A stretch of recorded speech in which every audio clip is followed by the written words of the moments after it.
My name is Leo Vance. I'm 40 years old and I live here in Denver, Colorado. On paper, my title is Chief Financial Officer of Vance Global, the massive corporation my father, Arthur Vance, built from the ground up. That title sounds impressive, doesn't it? The truth is, I'm nothing more than a figurehead. My father is the one who controls every last thing. I'm just a puppet whose strings he pulls whenever it suits him. I feel like a faint shadow lost in the blinding light of the Vance family name. My own office feels like it's on loan, the heavy oak desk a prop I'm not meant to actually use. I've long accepted that I'm not the strong type. I don't have my father's commanding presence that silences a room. Nor do I have the razor-sharp mind of my younger brother Ethan. The courage to stand up to either of them simply isn't in me. The thought alone makes my throat tighten. So I'm just Leo, the husband, the father. I try my best to fulfill my duties, but I'm haunted by the constant feeling that I'm falling short in every aspect of my life.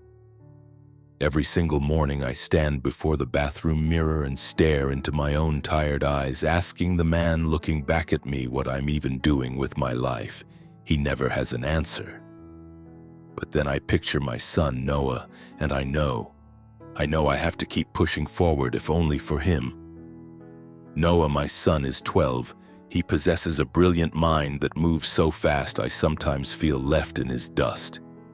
He has a constant storm of brown hair that never stays put and bright, curious eyes that look like they're trying to deconstruct the world just to see how it works. His passion is technology, a fierce and focused thing that consumes him. Last year, he took first place in his school's robotics competition. I can still feel the scene as if it were yesterday. The echoey gymnasium, the scent of ozone from all the electronics. I see him spotting me, breaking into a run and crashing into me with a hug that knocked the wind out of my lungs. His face was pure, unrestrained joy as he shouted, "Dad, I did it!" For that one perfect moment holding him, I wasn't the failure my own father sees.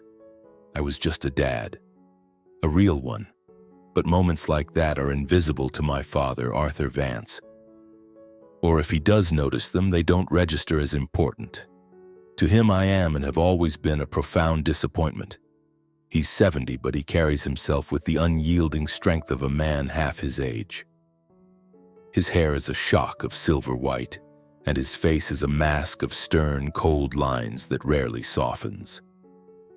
The deep timbre of his voice is a weapon capable of making a grown man, especially me, visibly flinch.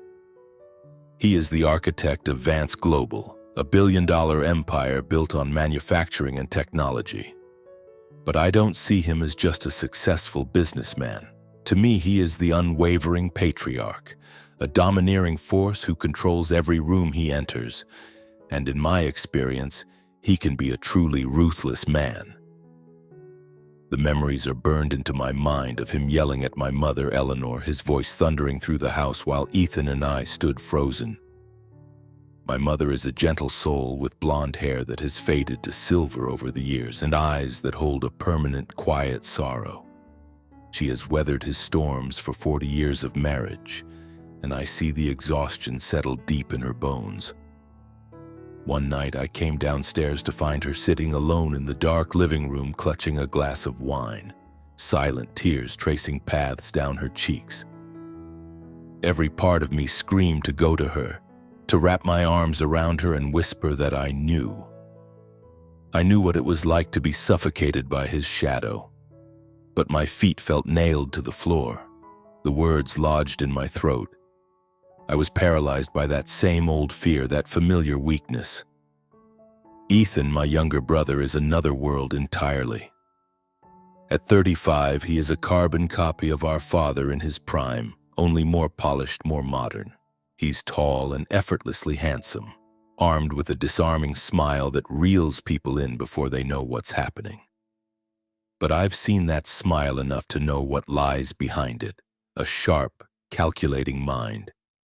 Ethan is the vice president of Vance Global, and in our father's eyes, he is the undisputed heir.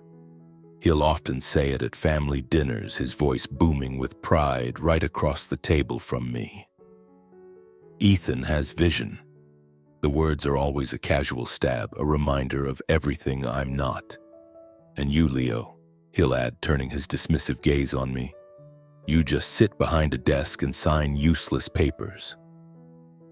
I've heard those words, or some version of them, hundreds of times, but they never lose their sting. Each time it's a fresh ache in my chest. It's not that I hate Ethan. If I'm being honest with myself, it's envy, a deep, gnawing jealousy. He has everything I lack: unshakable confidence, our father's unwavering support, and the cold-blooded pragmatism required to not just survive but thrive in the world Arthur Vance built. But I'm not naive. I know Ethan doesn't see me as a brother. He sees me as a placeholder, a minor inconvenience in the grand architectural plans he and our father have for the future.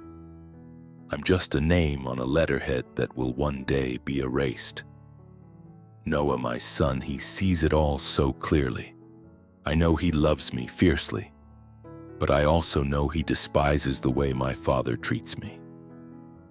One evening at dinner, after Arthur had spent 10 minutes methodically tearing me down in front of everyone, Noah bolted from the table, ran to his room, and slammed the door so hard the silverware rattled.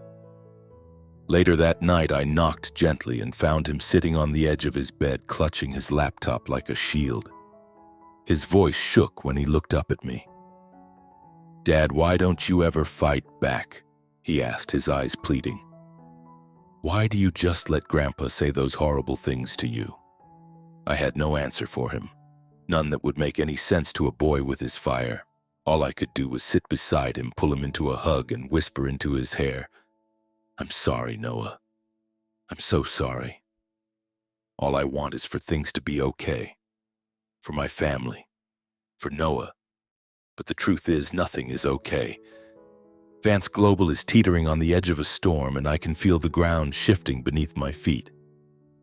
Over the past few months, I've caught fragments of hushed conversations in the hallways, whispers in the boardroom before I enter.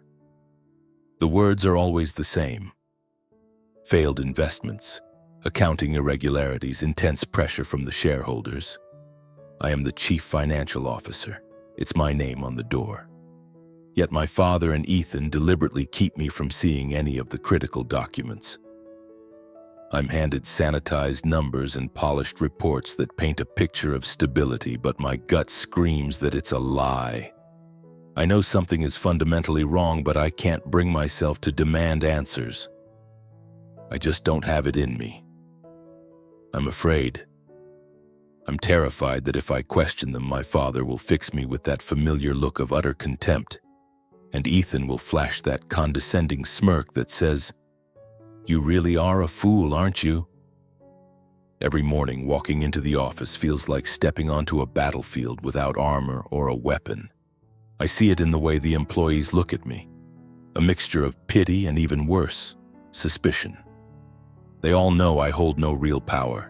They know exactly who runs Vance Global. Noah is my only anchor. He's the one person in my life who makes me feel like I still have some worth. He'll sit with me for hours, talking excitedly about his tech projects. He tells me how he programmed a small robot to automatically pick up trash from his bedroom floor, or the time he bypassed the school's network security. Just to mess with his friends, of course. I always laugh and tell him how brilliant he is, but underneath, a cold knot of worry tightens in my stomach. He's too smart, too curious for his own good. I have this recurring fear that one day he'll start digging into the secrets of this family, and his curiosity will lead him somewhere dark and dangerous. One evening, I was sitting in my study staring blankly at a stack of papers on my desk, the numbers blurring into meaningless shapes. The door creaked open and Noah walked in, holding up a small USB drive like a trophy. His eyes were lit with that familiar fire. "Dad, you have to see this," he said, his voice buzzing with enthusiasm. "I wrote a program that can analyze huge sets of data. Imagine if I could run this on Grandpa's company files. I bet I could find ways to save money or even catch some errors in the books. I forced a smile, but a wave of profound unease washed over me. I reached out and ruffled his hair. "Noah, that's incredible. You're so smart," I said, my voice softer than I intended. "But the company, it's a lot more complicated than you think. Let's just have you focus on school for now, okay?" He looked up at me and I saw a flicker of disappointment cloud his bright eyes. "Dad, I just want to help," he said quietly. "I know you're not happy, I can see it." Noah's words were a clean, sharp cut right through my heart. I wanted to tell him I was fine, that I had everything under control, but the lie wouldn't come. I couldn't lie to him, not to Noah. That night, sleep was impossible. I lay in bed listening to the distant hum of the city, a sound that always made me feel small and insignificant. My thoughts drifted to my mother and all the years she had silently endured my father's tyranny. I thought about Noah and the desperate, aching need I felt to protect him from growing up in the suffocating shadow of this family. And then I thought about myself, a 40-year-old man who still felt like a terrified little boy whenever his father entered the room. It was a Tuesday, a day that began with a deceptive sense of normalcy. I made the familiar drive to the Vance Global headquarters in downtown Denver, where the glass-walled skyscrapers threw blinding reflections of the morning sun. My office was on the 20th floor, a huge, sterile room with a panoramic window overlooking the city and the mountains beyond. The view was supposed to be a symbol of power, but it never made me feel anything but small. On the contrary, the vast space and the expensive furniture only amplified my sense of being an imposter, a child placed in a chair far too large for him. I sat down at the heavy mahogany desk, opened my laptop, and tried to focus on the financial reports. The numbers swam before my eyes, a meaningless jumble. I knew with a certainty that settled like lead in my gut that they had been manipulated, scrubbed clean by my father's and Ethan's loyal accounting team. I was just the final checkpoint, the soulless rubber stamp that gave it all a veneer of legitimacy. Anytime I'd ever tried to question an unusual expense or an unclear transaction, my father would cut me off with a wave of his hand. "Leo, just do your job. Leave the important decisions to me and Ethan." And Ethan, with that trademark smirk playing on his lips, would add, "Don't worry, big brother, we've got it all under control." But that morning something was different. The air in the office was thick with a tension I could almost taste. Employees were huddled in hushed conversations in the hallways, their eyes darting away whenever I approached. When I walked into the boardroom for the quarterly shareholders meeting, my father and Ethan were already seated at the head of the long table, their postures rigid. My father, dressed in an impeccably tailored gray suit, fixed me with a stare that felt like a physical blow. Ethan, as always, wore a smug smile, but I saw a faint tremor of tension in the way his fingers drummed a restless rhythm on the polished wood. "Leo," my father began, his voice low and commanding, a tone that instantly made the hairs on my arms stand up.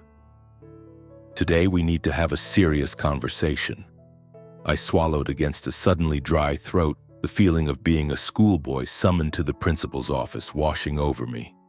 "Yes, sir," I managed, fighting to keep my voice from shaking. "What's this about?" My father didn't answer right away. Instead, he slid a thick stack of documents across the table toward me. "Open it and see for yourself," he said, his voice as cold and hard as ice. My hands were trembling as I reached for the file. It was a financial report, but not like any of the sanitized versions I was used to seeing. These pages were covered in red ink, with bolded numbers and handwritten notes highlighting enormous irregular expenses and a series of transfers to offshore accounts with no clear origin. My blood ran cold. And there, at the bottom of every single damning page, was my signature. The signature I had mindlessly scrawled hundreds, maybe thousands of times because my father had always said, Just sign it, Leo. Don't waste everyone's time. What is this? I whispered, my voice barely audible. My voice faltered, my heart starting to hammer against my ribs. This, my father said, leaning forward and emphasizing each word with chilling precision, is proof that you have embezzled $10 million from this company. The world around me tilted and went silent. All I could hear was the frantic roaring rush of blood in my ears. I felt dizzy, disoriented. What? I stammered, shaking my head in disbelief. Dad, I would never do something like that. Ethan cut in, his voice as smooth as silk but laced with a cruel, mocking tone. Leo, don't play the innocent card. We've checked everything. All of these transactions were routed through accounts you control. Your signature is on every single transfer authorization. My hands shook so badly I could barely turn the pages. I flipped through the documents, my eyes scanning desperately for some clue, some mistake, some rational explanation. But the numbers and the dense lines of text were a dizzying maze with no way out. A cold sweat trickled down my spine, soaking the collar of my shirt. Dad, I swear to you, I don't know anything about this, I said, my voice cracking, pleading. I just did what you and Ethan told me to do. I just signed what you put in front of me. My father slammed his hand on the table, and the explosive sound made me flinch violently in my chair. Do not make excuses, Leo, he roared, his face turning a dark, dangerous shade of red. You are the chief financial officer. You are responsible. Or are you trying to tell us you're so incompetent, so utterly useless that you had no idea where $10 million of the company's money was going? I couldn't form a response. The words wouldn't come. I just sat there, frozen, feeling the entire world collapsing in on me, crushing me under its weight. Ethan looked at me then, his eyes cold and predatory, like a snake watching its cornered prey. Leo, he said, his voice dripping with false concern. If you just confess, we might be able to salvage the family's reputation. Don't drag this out and make it worse for everyone. A primal scream built in my chest. I wanted to leap up, to slam my fists on the table, to run out of that suffocating room and never look back. But I was paralyzed. I just sat there, my mind a complete blank, feeling like an animal caught in a steel trap. My father stood, his chair scraping loudly against the floor. He glared down at me with an expression of pure, undiluted contempt. Get ready to go to prison, you useless fool, he spat. And don't you dare expect me to go easy on you just because you're my son.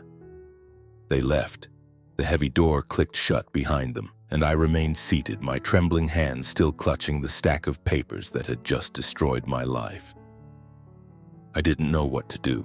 I had no evidence, no allies, no way to fight back against the perfect airtight cage they had built around me. All I knew for certain was that this was their doing. My father and Ethan had orchestrated this whole thing. They needed a scapegoat, someone to take the fall to protect Vance Global from whatever disaster was looming, or worse, to protect themselves. I drove home in a daze, my hands shaking on the steering wheel. My house, which had always been my one place of peace, offered no comfort. It felt alien, like the walls were closing in. Chloe, my wife, was in the kitchen preparing dinner. She turned the moment I walked in, immediately sensing that something was terribly wrong. Leo, what is it? She asked, setting down her knife. You look like you've seen a ghost. I told her everything. Every word my father had said, every cold, triumphant glance from Ethan. She listened intently, her grip on my hand tightening with every detail. Leo, you didn't do anything wrong, she said when I finished, her voice firm and unwavering. We'll find a way through this. You cannot let them pin this on you. But I wasn't so sure. I felt like I was sinking in quicksand, caught in a trap so perfectly designed I couldn't see any way to escape.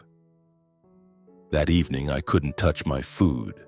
I just sat in the living room, staring out the window into the darkness, my mind racing, desperately trying to find a way out of the maze. But every path I explored, every possibility I considered led me back to the same terrifying conclusion. I wasn't strong enough to confront my father and Ethan.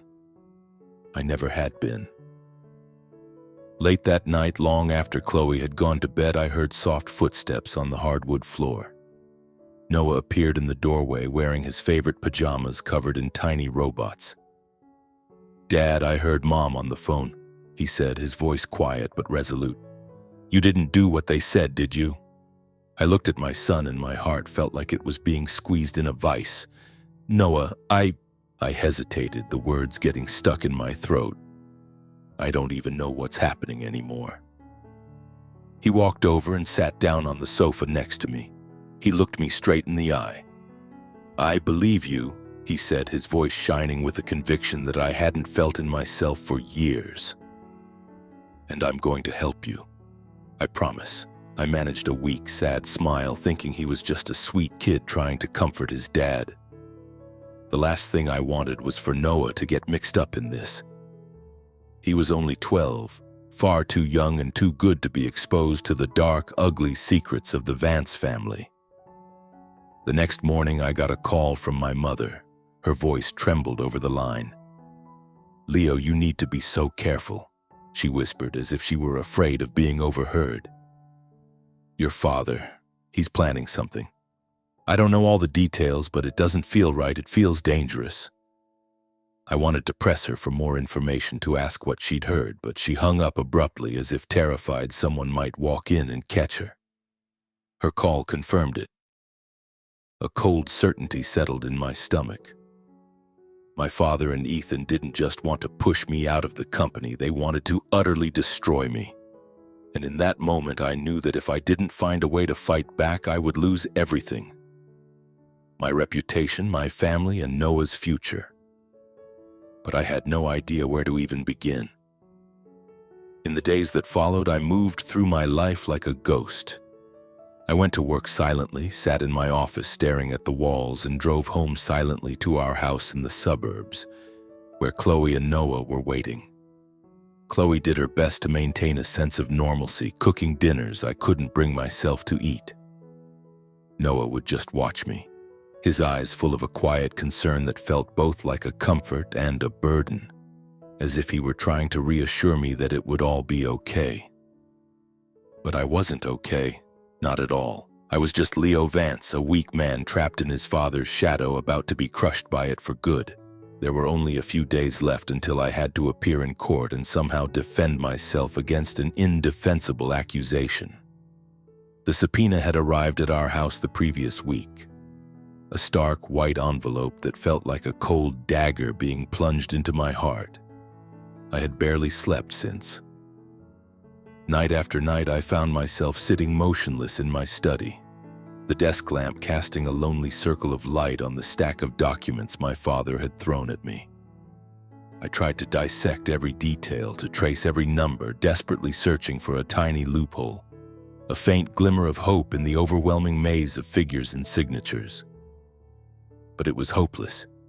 My father and Ethan had been too meticulous, too ruthless in their planning. They had constructed a perfect trap, and I was the flawless scapegoat they had designed to fit inside it. Every forged financial report was an expert fabrication, and the fraudulent transactions I knew nothing about were all authorized with my own signature. I felt like a man standing on the edge of a cliff, the ground crumbling away with every breath, bringing me closer and closer to the dark, empty void waiting below.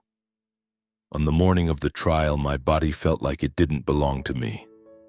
I stood in front of the bathroom mirror trying to tie my tie, but my hands trembled so violently that I couldn't manage the simple knot.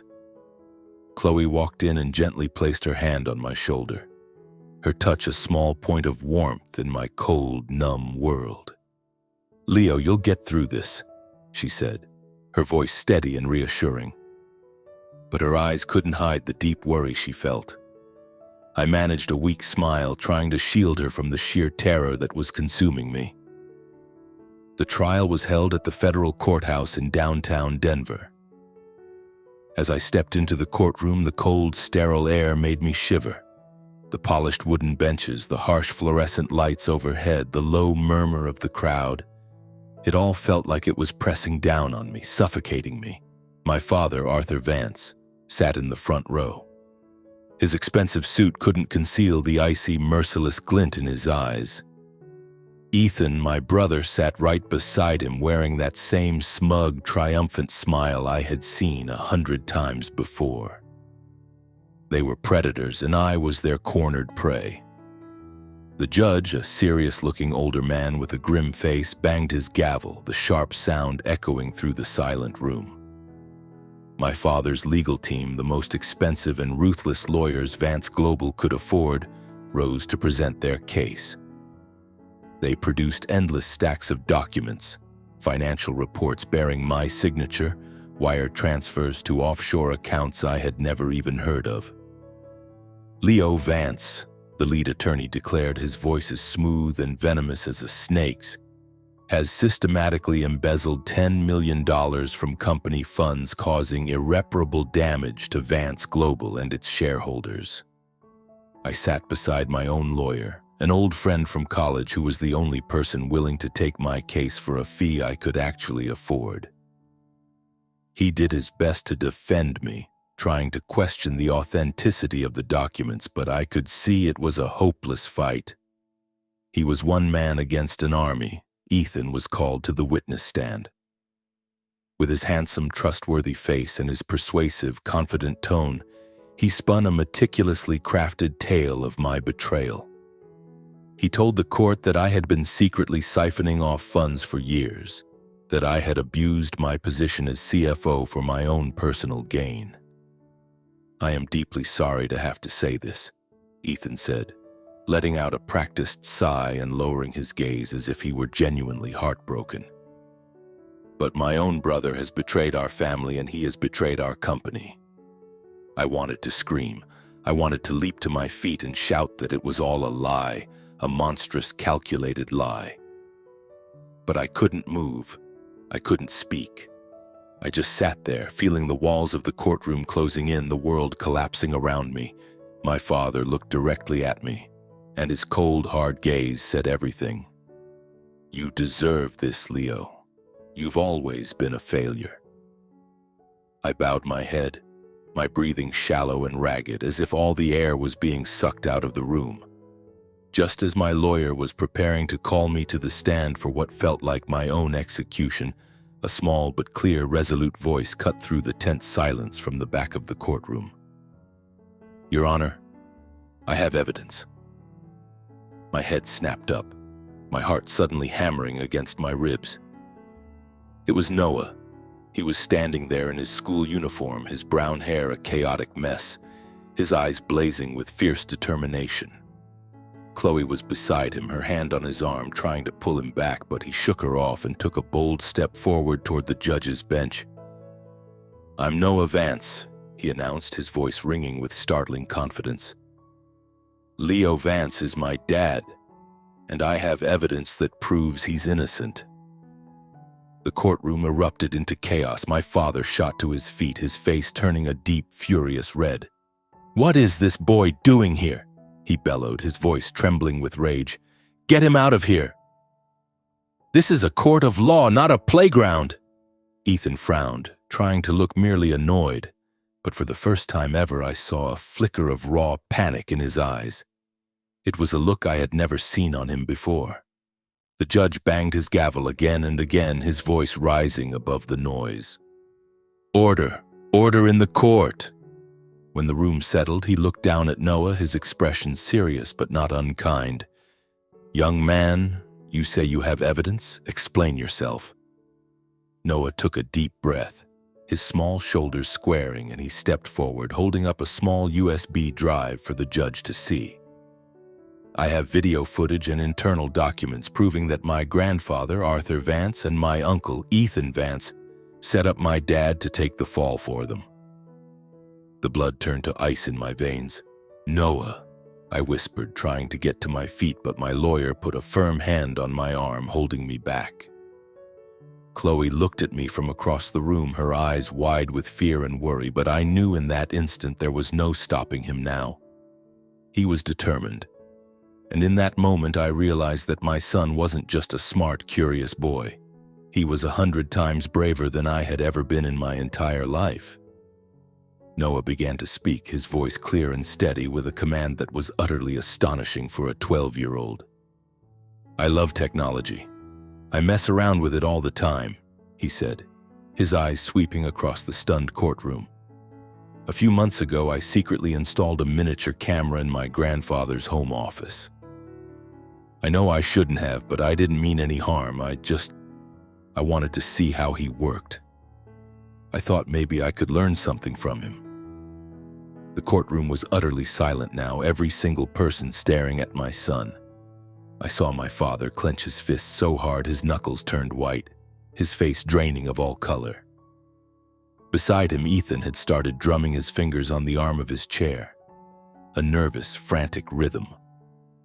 "Last week," Noah continued, his voice unwavering, "I decided to review the footage from the camera, and I overheard a conversation between my grandfather and my uncle Ethan. They were talking about the company's financial problems. They talked about framing my dad.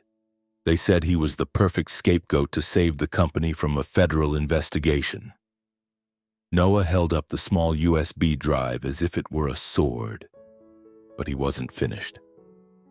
"I also found some important documents," he said, his voice gaining even more confidence. "One day when Grandpa wasn't home, I went into his office. I knew his computer had security on it, but, well, I hacked into it." Noah hesitated for a fraction of a second, as if he was suddenly aware that he was confessing to a crime himself. "I learned how to crack passwords from the robotics club at school," he admitted. "I found emails between Grandpa and Uncle Ethan, and I found the real unedited accounting files. They proved that they were the ones who falsified the books to frame my dad." A low buzz of murmurs swept through the courtroom. My father shot to his feet again, his voice cracking with rage. "This boy is lying. He's just a child. How could he possibly hack into my computer?" But the judge simply raised a hand, silencing him and motioning for him to sit back down.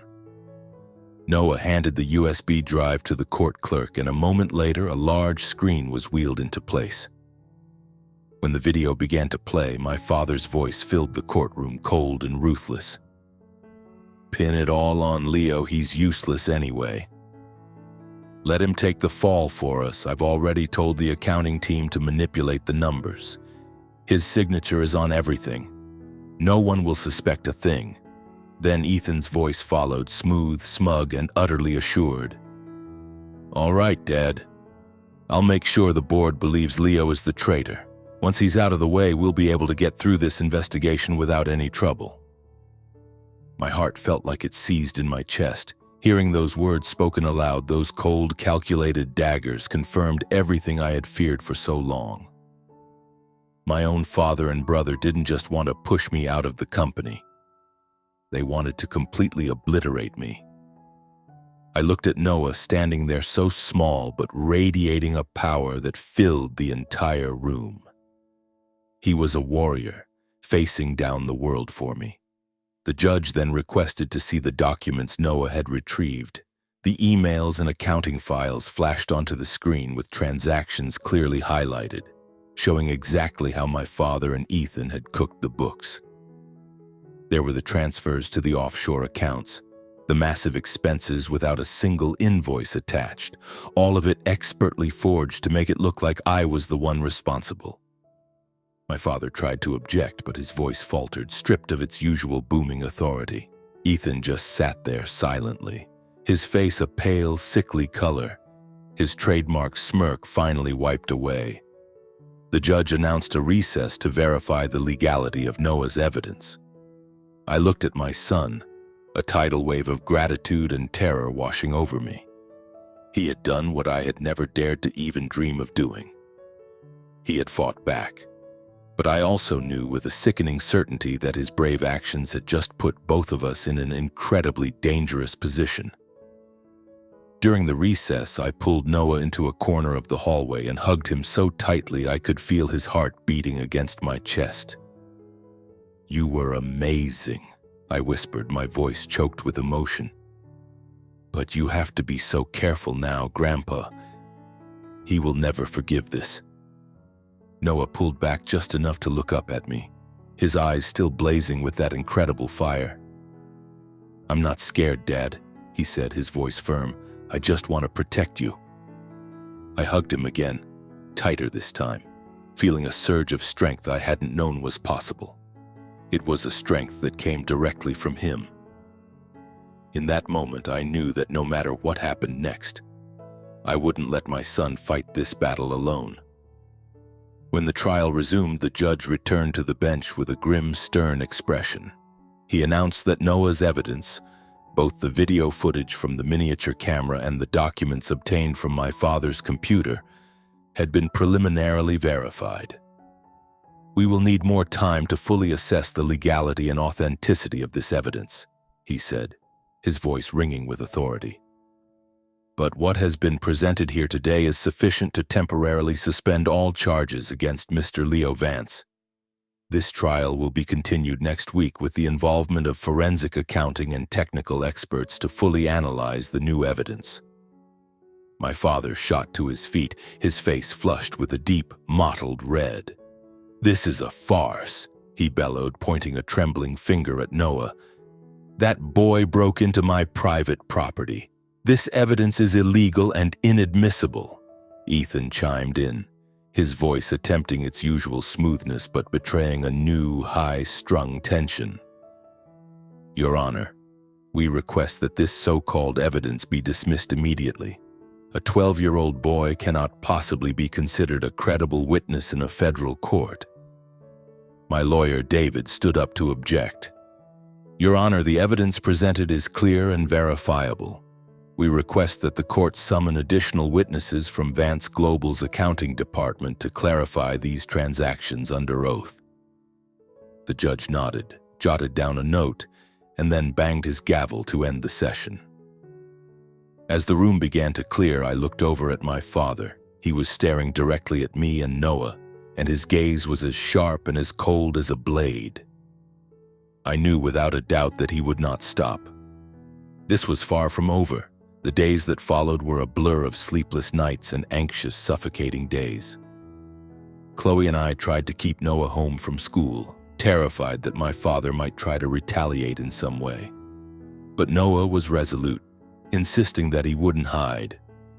"If I act scared, then Grandpa wins, Dad," he said, his voice filled with that unshakable determination. I didn't understand how a 12-year-old boy could possess more strength than I did, but I knew I had to find my own. I had to try. For Noah, for Chloe, and for myself. David, my lawyer, worked tirelessly. He managed to track down several former accounting employees from Vance Global, people who had left the company because they couldn't withstand the constant pressure from my father and Ethan. One of them, a woman named Sarah, agreed to testify. Sarah had been the head of the accounting department but had quit after my father forced her to do things that went against her conscience. In a series of secret meetings in David's office, Sarah confirmed everything.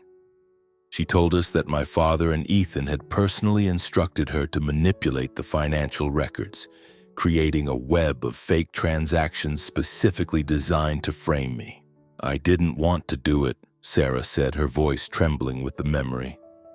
"But Mr. Vance, he threatened to ruin my career, to make sure I never worked in this city again if I didn't comply." The new evidence began to pile up, piece by piece. David hired a team of forensic tech experts to analyze the files Noah had pulled from my father's computer. They quickly confirmed that the accounting documents had been systematically altered, with falsified timestamps added to make the fraudulent transactions appear recent. Furthermore, they authenticated the footage from Noah's miniature camera, verifying that there were absolutely no signs of digital tampering. Each new piece of evidence was another brick in the wall being built to protect me, but I still felt a deep, gnawing unease. My father was a powerful man with a network of connections I couldn't even begin to imagine. He could bribe, he could intimidate, He could do whatever it took to turn the tables back in his favor. The next court session, held a week later, was even more tense than the first. My father and Ethan had hired a new, even more aggressive legal team, led by a man notorious for his ability to overturn seemingly hopeless cases. They immediately went on the attack, viciously challenging the legitimacy of Noah's evidence, arguing that his hacking and the installation of the camera were criminal acts that violated my father's privacy. A child cannot be considered a reliable source of information, my father's new lawyer said, his voice dripping with condescending sarcasm. It's far more likely the boy was manipulated, possibly by the defendant himself, Mr. Leo Vance. I clenched my fists so hard under the table my knuckles ached, fighting to suppress a surge of pure rage. David calmly countered, presenting Sarah's sworn testimony and the detailed reports from the tech experts. These documents weren't just taken from Mr. Arthur Vance's computer, Your Honor, David said, his voice firm and steady. They have now been corroborated by independent expert analysis and a credible witness with first-hand knowledge. The falsified transactions may bear Mr. Leo Vance's signature, but there is absolutely no evidence that he was the one who directly executed them. Then Noah was called to the witness stand, and for a moment my heart felt like it stopped beating. My small boy, dressed in his school uniform, stood before the entire courtroom. But he showed no sign of fear.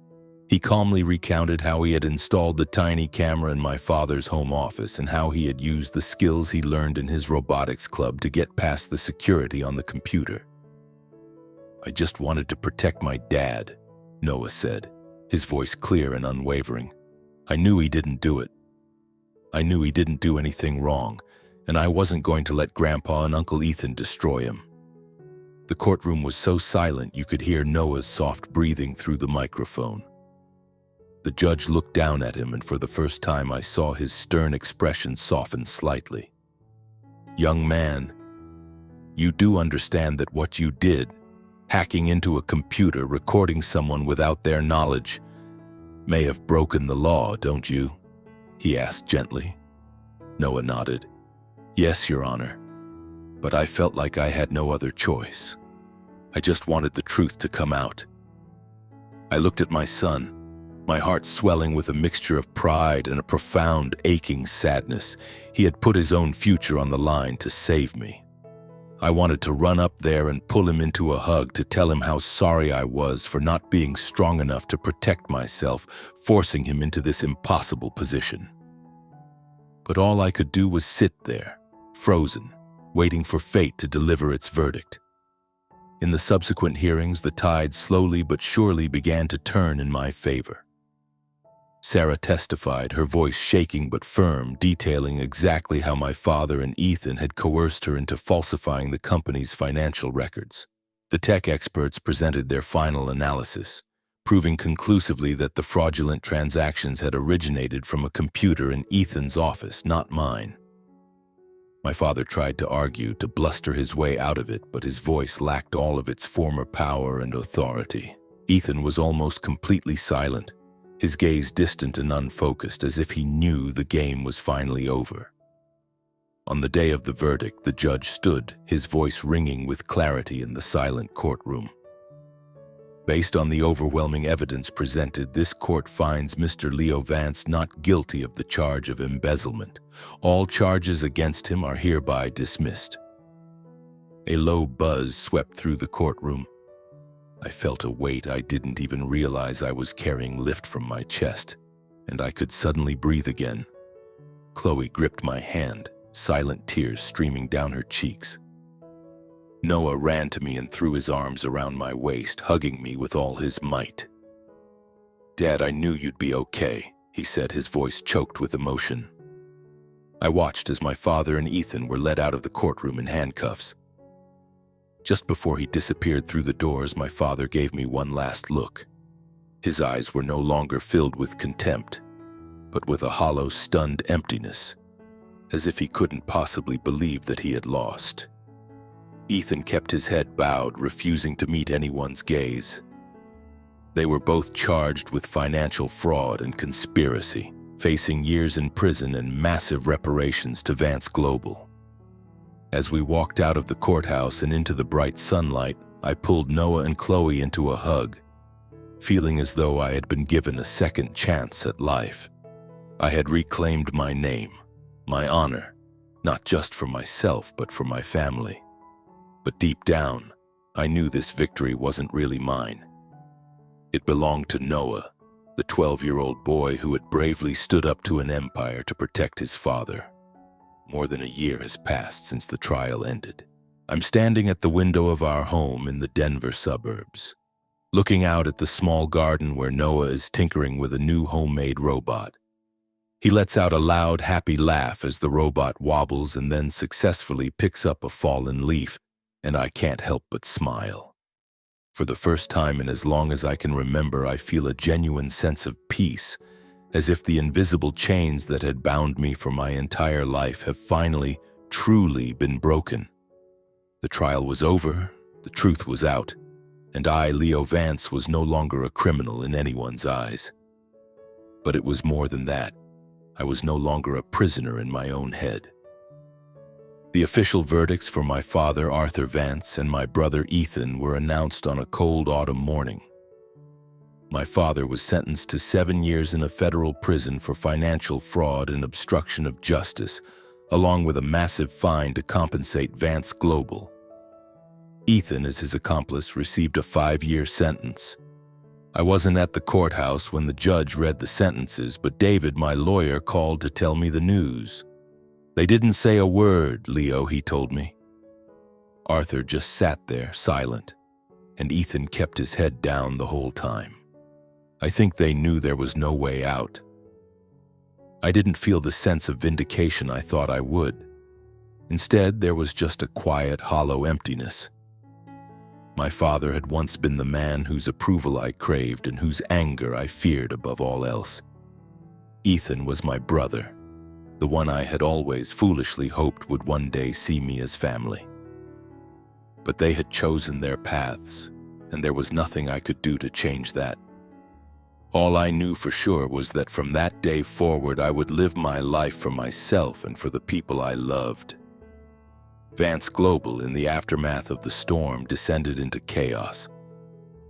The board of directors asked me to stay, even offering me the position of chairman to lead the company through the crisis. They said I had proven my integrity and resilience, that I was the right person to rebuild the empire my father had nearly destroyed. But every time I stepped back into my old office, I felt like I was suffocating. The towering glass walls, the endless tense meetings, the scrutinizing stares of the employees. It all just reminded me of the decades I had spent living in my father's shadow. I knew with a clarity that surprised me that I didn't belong there anymore. One evening I sat down with Chloe and Noah and told them about the decision I had been mulling over for weeks. I want to resign, I said, my voice soft but certain. I'm not cut out for the cutthroat competition, the endless scheming, the constant power struggles. I want to do something that's truly my own. Chloe took my hand, her eyes filled with nothing but love and support. What do you want to do, Leo? She asked. I smiled, a real smile that reached my eyes, feeling for a moment like I was 20 again, back when I still had dreams my father hadn't yet crushed. I want to open a small restaurant, I said. I've always loved cooking. Ever since I was a kid, I wanted to be in the kitchen experimenting with recipes, making food that brings people joy. But Dad, he always said a man should aim for bigger things, not waste his time hiding in a kitchen. Noah looked up from his laptop, his eyes sparkling with excitement. Dad, that's awesome. I want to eat pizza that you make. He let out a loud, happy laugh, and I couldn't help but laugh with him. Chloe nodded, placing her hand on my shoulder. If that's what you want, then I'm with you, she said, always. I submitted my resignation a week later. The board tried to convince me to stay, to reconsider, but my mind was made up. I handed over my responsibilities to Sarah, the former head of accounting who had so bravely testified at the trial. Sarah was a smart, honest woman, and she had the strength and integrity to guide Vance Global through its turbulent recovery. I knew the company would be in good hands with her at the helm. As I walked out of that glass skyscraper for the very last time, I felt a physical weight lift from my shoulders. I was no longer the CFO, no longer my father's puppet. I was just Leo, an ordinary man finally ready to start a new life. My small restaurant, which I named Leo's Table, opened on a quiet street corner here in Denver, not far from our house. It wasn't anywhere near as fancy as the expensive, stuffy restaurants my father used to drag me to, but it was mine. I spent hours in the kitchen experimenting with new bread recipes, making marinara sauce from scratch with fresh tomatoes, and baking fragrant apple pies that filled the whole space with the scent of cinnamon. Each dish felt like a little piece of me, a dream I had buried in childhood that was finally being brought back to life. Customers started coming. At first, it was just a few friends and neighbors, but then gradually word began to spread. They praised the food, the cozy, warm atmosphere of the little restaurant, and I realized with a deep and profound sense of gratitude that for the first time in my entire life, I was doing something I truly loved. My mother, Eleanor, had changed too. After the trial, she filed for divorce from my father. "I've put up with him for far too long," she told me one afternoon when she stopped by the restaurant. "I want to live for myself now, Leo, and I want to be close to you and Noah." I invited her to come live with us in our warm, happy home. Chloe and Noah welcomed her with open arms, and for the first time in my memory, I saw my mother smile without that familiar deep trace of sadness in her eyes. Our house was suddenly filled with laughter. Noah was still busy with his endless tech projects, but he often joined me in the kitchen to help, though most of the time he was just sneaking bites of whatever I was cooking. Chloe, with the incredible organizational skills I had always admired, took over managing the restaurant's finances and operations. My mother loved to sit in a quiet corner of the dining room, reading her books and chatting with the regular customers, as if she were rediscovering a freedom she had lost decades ago. We were no longer living under constant pressure, no longer oppressed by harsh words and contemptuous glares. We were finally free. We were just a family living a simple, happy life. One evening, long after the last customer had left the restaurant, I was standing on our back porch looking out at the city lights shimmering in the distance. Noah came out and handed me a mug of hot cocoa. "Dad, I think you did the right thing," he said, his voice soft but sincere. "I like seeing you happy like this." I pulled him into a hug, my heart overflowing with a love so immense it almost hurt. "Thank you, Noah," I said, my voice thick with emotion. "If it weren't for you, I have no idea where I would be right now." He smiled and rested his head on my shoulder. "Dad," he whispered, "I just wanted you to be free." And I was. I was finally free. I was no longer my father's puppet, no longer a faint shadow of the Vance global empire. I was Leo Vance, a husband, a father, a chef, and above all, a man who had finally found himself again. Leo's Table wasn't just a restaurant, it was my new home. A place where I was building dreams that no one could ever take away from me. The city was still busy. The mountains still loomed in the distance. But I no longer felt small, standing before the world. I finally felt like I was a part of it. I had found my place, and I knew, with a certainty that settled deep in my soul, that no matter what life threw at me, I would never ever let myself be imprisoned again.